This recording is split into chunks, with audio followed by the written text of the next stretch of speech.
నాది సొంత నక్కందొడ్డి గ్రామము. 14 సంవత్సరాలు ఊళ్ళో యాక్టివ్గా వైఎస్ఆర్ కార్యకర్తగా పనిచేస్తున్నాను. ఇప్పుడు ఈరోజు టీడీపీ వాళ్ళు ప్రచారంలో భాగంగా వచ్చి మా ఇంటికి బలవంతంగా కండ వేసి ఫోటో దింపుకొని పబ్లిసిటీ చేసినారు. నేను ఎప్పటికీ వైఎస్ఆర్ఏ వైఎస్ఆర్ మాకు నాయకుడు ఎప్పుడు ఉద్యోగాన్ని సమాజంలో మాకు అంత గౌరవం ఉంది.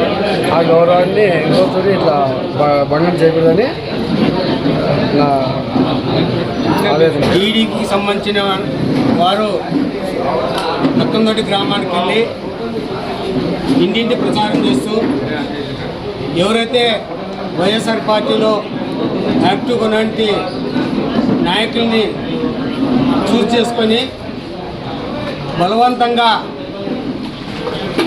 ఓటు అడుగుతూ మరొకరు కండువా వేసి పార్టీలో చేరినట్లు ప్రకటన తీసుకుంటున్నారు.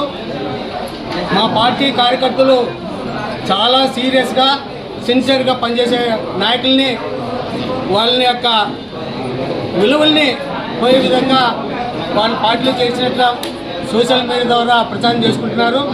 కానీ జగన్నాథ్ దాదాపుగా 14 సంవత్సరాల పార్టీ పుట్టినప్పుడు కూడా నుంచి ఇప్పటి వరకు ఏ కార్యక్రమాలు కూడా పార్టీ కార్యక్రమాలకు చురుకుకున్నటువంటి కార్యకర్త ఎలాంటి పరిస్థితుల్లో కూడా చిన్నలాంటి పొరపాటు కూడా చేయలేదు.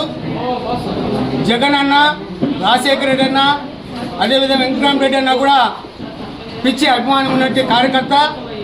అట్లాంటి కార్యకర్తని బదలాం చేయడానికి ఇట్లాంటి కుతంత్రాలు కుయుక్తుల పని ఓట్లు వస్తాయనుకుంటే మీ భ్రమే. అదేవిధంగా నరసాపురం గ్రామంలో కూడా కొంతమందికి ఈ విధంగా కండవాలు కలిపేకి బలవంతంగా సెకండ్ తీసుకోవడము, కండవాలు వేసి ప్రజలు మభ్యపెట్టడానికి సోషల్ మీడియా ద్వారా ప్రచారం చేసుకుంటున్నారు.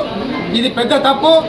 మీ ఇట్లాంటి భ్రమలతో మీరు ఓట్లు పడతాయనుకుంటే మాత్రం దానికి రెట్టింపుగా మా పార్టీ కార్యకర్తలు ఖచ్చితంగా మీకు తగిన బుద్ధి చెప్పే విధంగా మా పార్టీ కార్యకర్తలు సిద్ధంగా ఉంటారు.